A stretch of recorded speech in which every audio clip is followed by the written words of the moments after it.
Hello everyone, welcome back to the new video.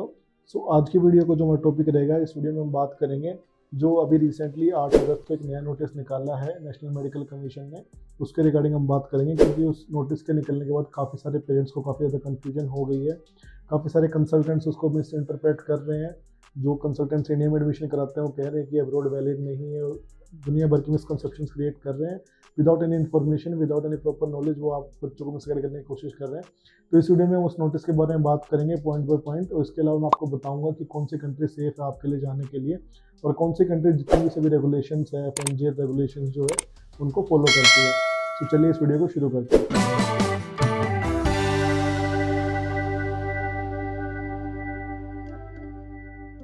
तो सबसे पहले तो ये जो नोटिस आया था 8 अगस्त को, इसमें क्लियरली मेंशन्ड है, जिसका सब्जेक्ट था कि advisory alert for student seeking admission in for institute universities for under graduate medical courses registration. तो ये जो एक एडवाइजरी उन्होंने जारी की थी, एडवाइजरी अलर्ट, ताकि स्टूडेंट जो है वो रूल्स रेगुलेशंस को जो है उनको अच्छे से पढ़ें और अच्छे से सीरियसली लें। तो इसके अंदर उन्होंने क्लियरली बोला था कि काफ़ी सारी जो यूनिवर्सिटीज़ है जिसमें जो एफएमजी ने 2021 में रेगुलेशंस निकाली थी, उसके अकॉर्डिंग आपको ध्यान रखना है आपके ड्यूरेशन ऑफ स्टडी का, मीडियम ऑफ इंस्ट्रक्शंस का, सिलेबस, क्लिनिकल ट्रेनिंग, इंटर्नशिप और क्लर्कशिप, ये सब जो चीज़ें हैं वो मैंडेटरी होनी चाहिए अकॉर्डिंग टू दी एनएमसी की जो गाइडलाइंस है उसके अकॉर्डिंग आपको करना है। तो उसके बाद उन्होंने बोला था कि it has been observed that institute और universities abroad are following the curriculum time frame training impart of the student are not in consonance with the NMC regulations being followed in India. तो उन्होंने ये भी बताया था कि काफ़ी सारी कंट्रीज़ हैं जिनमें काफ़ी सारी यूनिवर्सिटीज़ हैं जो इन रेगुलेशंस को फॉलो नहीं करती है, जैसे कि फिलीपींस फॉलो नहीं करती है। क्लियरली इंडियन एम्बेसी जो है फिलीपींस में उन्होंने मेंशन किया है कि फिलीपींस जो है वो वैलिड नहीं है। इसके अलावा और भी काफ़ी सारी कंट्रीज है जो प्रॉपर रेगुलेशंस को फॉलो नहीं करती है, जैसे कि मॉरिशस हो गया। इसके अलावा और भी काफ़ी सारी यूरोपियन यूनियन कंट्रीज है जो प्रॉपर अच्छी तरीके से इनको फॉलो नहीं करती है। और थर्ड पॉइंट में इन्होंने बोला है कि any variation in duration, medium of instruction, syllabus जो है अगर आपका प्रॉपर नहीं है तो आपका डिस्क्वालिफिकेशन हो जाएगा। अगर आपका डिस्क्वालिफिकेशन होता है तो रिस्पॉन्सिबिलिटी सीधा स्टूडेंट की है। तो जो एनएमसी का जो मेन मोटिव था ये नोटिस निकालने के पीछे वो ये था कि स्टूडेंट्स जो है वो अपना अच्छी तरह से रिसर्च करके प्रॉपर नॉलेज लेके जिस भी कंट्री में जा रहे हैं तब वो उस कंट्री में जाए। तो अब इस वजह से काफ़ी सारे कंसल्टेंट्स हैं जो इंडिया में एडमिशन्स कराते हैं प्राइवेट कॉलेजेस में, वो कह रहे हैं कि अब्रॉड में तो आप जाओ ही मत। इसके अलावा काफ़ी सारी कंट्रीज़ हैं जो नई इस साल से जो आई हैं इंडियन स्टूडेंट्स जहाँ पे जाना शुरू किए, जैसे उज्बेकिस्तान हो गया, इसलिए और भी काफ़ी सारी कंट्रीज, कजाकिस्तान हो गया। तो वहाँ के जो कंसल्टेंट्स हैं वो बच्चों को मैनिपुलेट कर रहे हैं, क्योंकि जैसे रशिया फील्ड्स की अगर मैं बात करूँ तो रशिया फील्ड्स मेनली जो स्टूडेंट्स का एडमिशन कराता है वो रशिया में कराता है। इसके अलावा बाकी जो कंट्रीज़ है जैसे कि उज्बेकिस्तान, कजाकिस्तान और भी काफ़ी सारी कंट्रीज़ हैं, उनको हम रशिया की लेवल जितना सिमिलर नहीं समझते हैं। हाँ, वहाँ पे भी यूनिवर्सिटियाँ हैं, काफ़ी सारी यूनिवर्सिटियाँ अच्छी हैं, सिटीज़ अच्छी हैं, लेकिन जो एजुकेशन लेवल है वो रशिया के जितना नहीं है, इंफ्रास्ट्रक्चर लेवल जो रशिया जितना नहीं है। तो इसलिए रशिया फील्ड्स का फोकस रहता है कि हम सिर्फ रशिया में स्टूडेंट्स को सेंड करें, बाकी सभी कंट्रीज़ को थोड़ा सा कम प्रेफर करते हैं। अगर कोई स्टूडेंट स्पेसिफिकली आता है कि हाँ मुझे उज्बेकिस्तान में इस यूनिवर्सिटी समरकंद यूनिवर्सिटी में जाना है तो हम उसका एडमिशन करा देते हैं। कोई स्पेसिफिकली आता है कि हमें कजाकिस्तान में कजाक नेशनल यूनिवर्सिटी में जाना है तो हम उनका एडमिशन करा देते हैं। बिकॉज ये जितनी भी कंट्रीज़ है, उज्बेकिस्तान, कजाकिस्तान, ये सब मैंने पर्सनली विजिट की है, मैंने यूनिवर्सिटीज़ का इंफ्रास्ट्रक्चर देखा है, मीडियम ऑफ टीचिंग देखा है। और दूसरा, मैं रशिया में काफ़ी साल रहा हूँ तो मैंने रशिया में ये चीज़ देखी है कि जो कंट्रीज़ है उज्बेकिस्तान, किर्गिस्तान, कजाकिस्तान, तजाकिस्तान, इन सभी कंट्रीज से वहाँ के खुद के जो स्टूडेंट्स हैं, जो स्कॉलर स्टूडेंट्स, जो अच्छे स्टूडेंट्स हैं, वो सब रशिया आते हैं पढ़ने के लिए, स्कॉलरशिप प्रोग्राम लेके रशिया आके वो अपनी स्टडीज़ कंप्लीट करते हैं। अगर उनका एजुकेशन क्वालिटी, एजुकेशन लेवल अगर इतना अच्छा होता तो वो बच्चे खुद अपनी कंट्री में रह के अपने कोर्स जो है वहाँ से कंप्लीट करते हैं। लेकिन वहाँ के जितने भी स्टूडेंट्स हैं मोस्टली वो सब अच्छे स्टूडेंट्स जो हैं वो उज्बेकिस्तान छोड़ के, कजाकिस्तान छोड़ के, किर्गिस्तान छोड़ के वो खुद रशिया आते हैं अपनी स्टडीज़ करने के लिए। रशिया की हर यूनिवर्सिटी में आपको लगभग 100 से 150 इंडियन स्टूडेंट्स जहाँ पे मिलते हैं, वहाँ पे आपको 50 से 60 students Uzbekistan, Kazakhstan, Kyrgyzstan countries से भी मिलते हैं। नॉट ओनली सिर्फ मेडिकल, बाकी सभी टाइप के कोर्सेज के लिए भी स्टूडेंट्स इन कंट्रीज से रशिया में आते हैं, बिकॉज रशिया में इंफ्रास्ट्रक्चर काफ़ी ज़्यादा बेटर है इन कंट्रीज से और एजुकेशन क्वालिटी जो है वो काफ़ी ज़्यादा बेटर है। अगर हम इन एफएमजी रेगुलेशंस की बात करते हैं तो इनके अंदर 5 पॉइंट है जिन पे आपको ध्यान देना है, जो एफएमजी रेगुलेशन में मेन थी। सबसे पहला था कि स्टूडेंट जो भी अब्रॉड में जा रहे हैं वो नीट क्वालिफाइड होने चाहिए। सेकंड, आपका जो कोर्स ड्यूरेशन है वो 54 मंथ्स का होना चाहिए। थर्ड, आपकी 1 साल की इंटर्नशिप होनी चाहिए कंप्लीटेड, उसी यूनिवर्सिटी से आपकी इंटर्नशिप होनी चाहिए जिस यूनिवर्सिटी से आपने अपनी एमबीबीएस की है, सेम यूनिवर्सिटी से होनी चाहिए। फोर्थ, आपका जो registration licence to practice medicine in that country वो आपके पास होना चाहिए या फिर आप कॉम्पिटेंट होनी चाहिए, इसके बारे में मैं अभी फर्दर बात करूँगा। एंड फिफ्थ जो है मीडियम ऑफ टीचिंग, जो कि कम्प्लीटली इंग्लिश होनी चाहिए। अब रशिया की अगर मैं बात करता हूँ तो रशिया में मोस्टली सभी यूनिवर्सिटीज़ जो है वो इंग्लिश मीडियम में टीचिंग उन्होंने इम्पार्ट करना स्टार्ट कर दी है। कुछ कंसल्टेंट्स हैं जो कुछ यूनिवर्सिटी को प्रमोट कर रहे हैं, जैसे कि उराल यूनिवर्सिटी, जहाँ पे कोर्स जो है बाइलिंगुअल है, क्लियरली मेंशन कर रखा है यूनिवर्सिटी की वेबसाइट से। फिर भी काफ़ी कंसल्टेंट्स बोलते हैं कि फुल इंग्लिश यूनिवर्सिटीज़ हैं। ऐसे कुछ और यूनिवर्सिटीज़ भी जैसे पस्कोव यूनिवर्सिटी है, और भी काफ़ी सारी यूनिवर्सिटीज़ हैं जो अभी भी बाइलिंगुअल है। तो आप क्लियरली आप ये चीज़ देख के चलो, यूनिवर्सिटी की वेबसाइट पर जाकर वेरीफाई करो कि यूनिवर्सिटी जो है टीचिंग आपकी इंग्लिश मीडियम में कर रही है या नहीं कर रही है।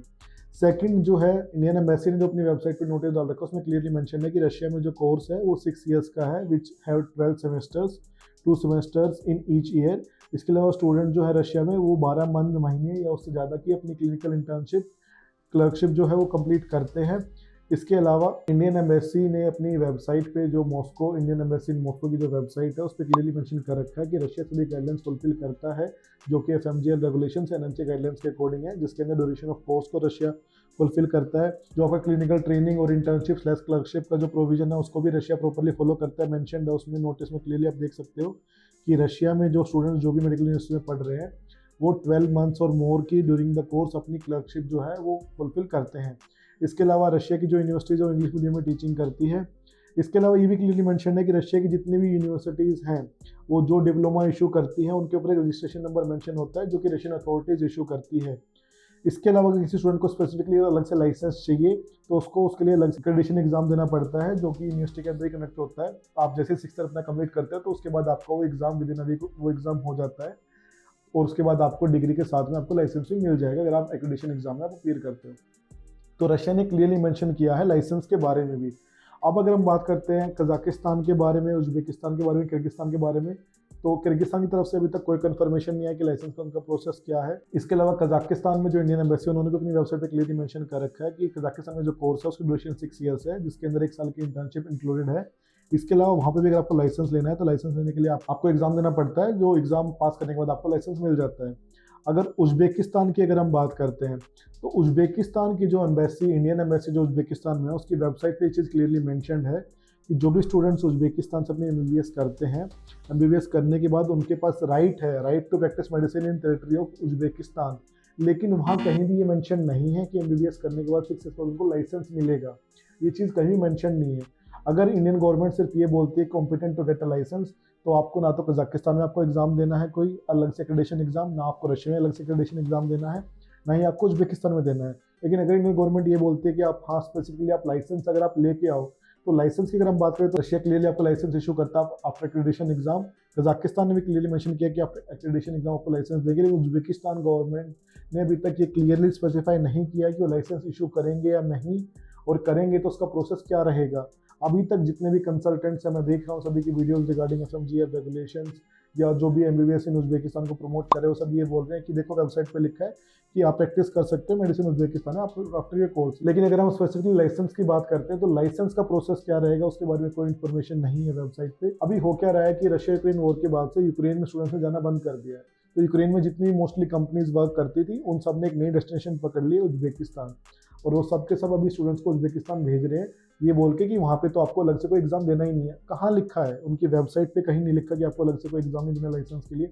सिर्फ ये लिखा है कि आपके पास राइट है टू प्रैक्टिस मेडिसिन, ये नहीं लिखा है कि आपको लाइसेंस मिल जाएगा। इंडियन गवर्नमेंट जो रिक्वायरमेंट है वो इधर होगी competent to get a licence, इधर होगी कि you should get a licence. अगर कॉम्पिटेंट की बात करते हैं तो हाँ, रशिया, उज्बेकिस्तान, किर्गिस्तान, कजाकिस्तान सभी कंट्रीज सेटिस्फाई करती हैं, लेकिन टू गेट अ लाइसेंस वो सिर्फ कजाकिस्तान और रशिया ने क्लियर किया है।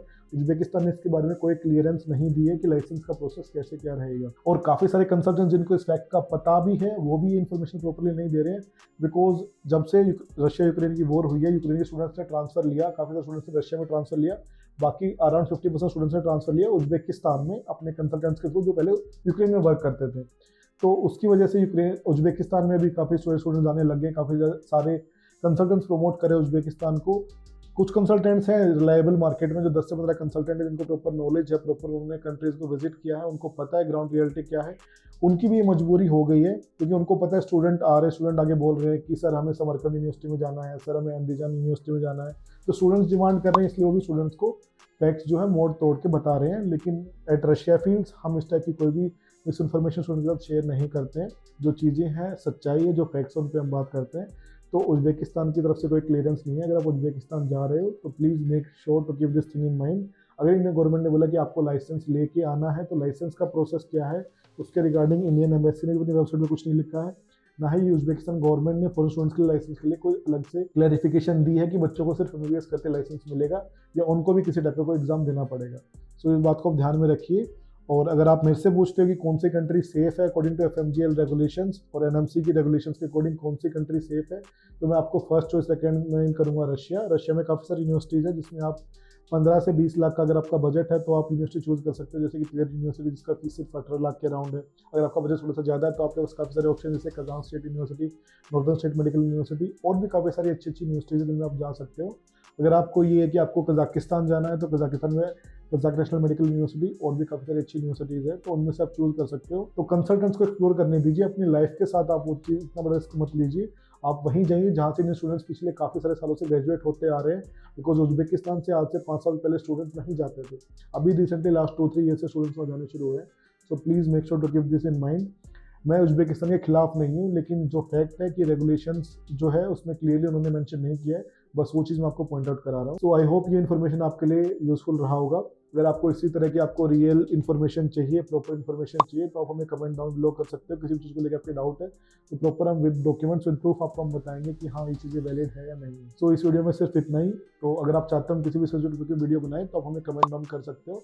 अगर आपको कोई भी न्यूज़ के बारे में जानकारी चाहिए, प्रॉपर इन्फॉर्मेशन चाहिए किसी भी कंट्री के रिगार्डिंग, तो आप हमारी व्हाट्सएप हेल्पलाइन पे जो स्क्रीन पर दिया गया नंबर है उससे हमें कॉन्टैक्ट कर सकते हो। सो इस वीडियो के लिए सिर्फ इतना ही। Thank you. अगर आपको ये वीडियो अच्छा लगा तो अपने फ्रेंड के साथ इसको शेयर कीजिए और उनको भी इन्फॉर्मेशन दीजिए जो आपके फ्रेंड जाना चाहते हैं उज्बेकिस्तान, उनको भी आप इस वीडियो से लिंक शेयर कीजिए ताकि उनको भी इस चीज़ के बारे में क्लियर इन्फॉर्मेशन मिले।